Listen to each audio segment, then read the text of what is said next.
Jackson, Michael Jackson, we from Jamaica to South Africa, Cape Town, Nairobi, Kenya, Iran, Iraq, Saudi Arabia. Everybody miss Michael Jackson, the teacher so sweet ya. The world love you, Michael Jackson, we miss you.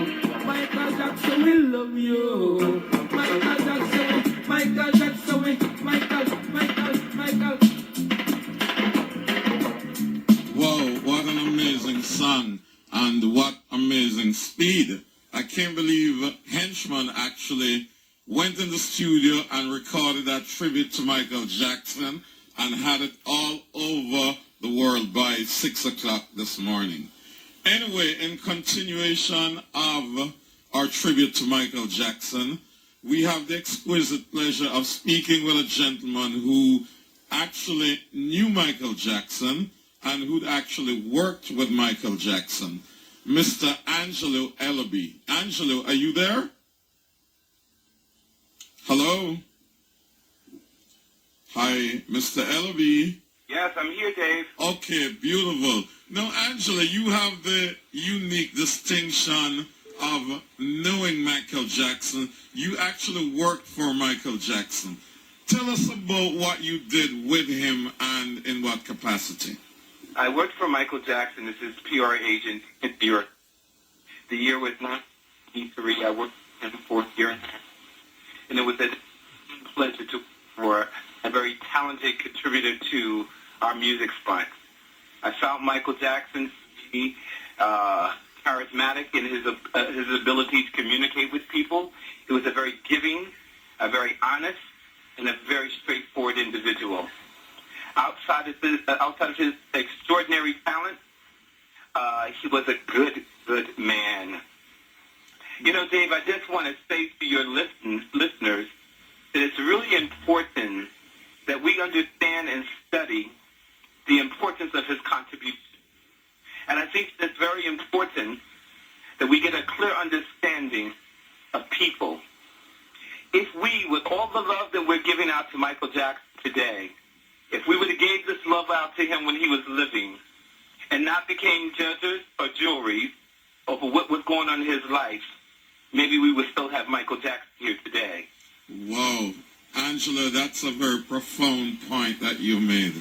That's a very deep point that you made, because one of the things that I was really angry about yesterday is that once news broke, I was listening to watching television, watching a network, and, you know, at a time when a lot of people were hurting, mourning, grieving for the passing of the king of pop, an icon, there was a particular network that was questioning whether he was in fact the king of pop and digging back into the past and bringing up the unpleasant stuff.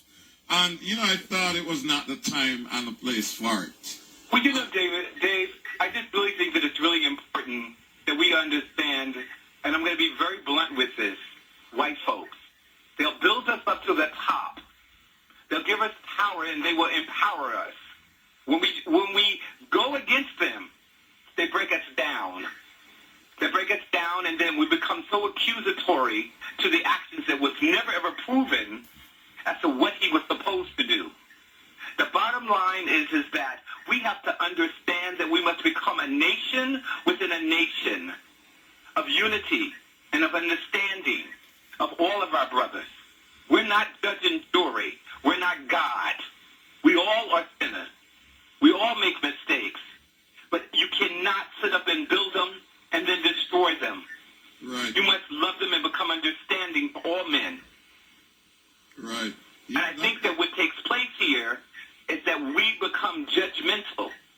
I'm just saying to you, and excuse my redundancy, that it becomes very important that we accept folk and their likings the way that they are. We're not judge and jury.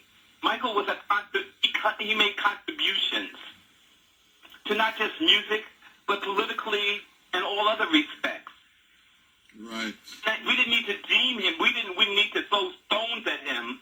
We needed to embrace him, just like we need to embrace our children and love them and have an understanding for them and give a new direction. Right.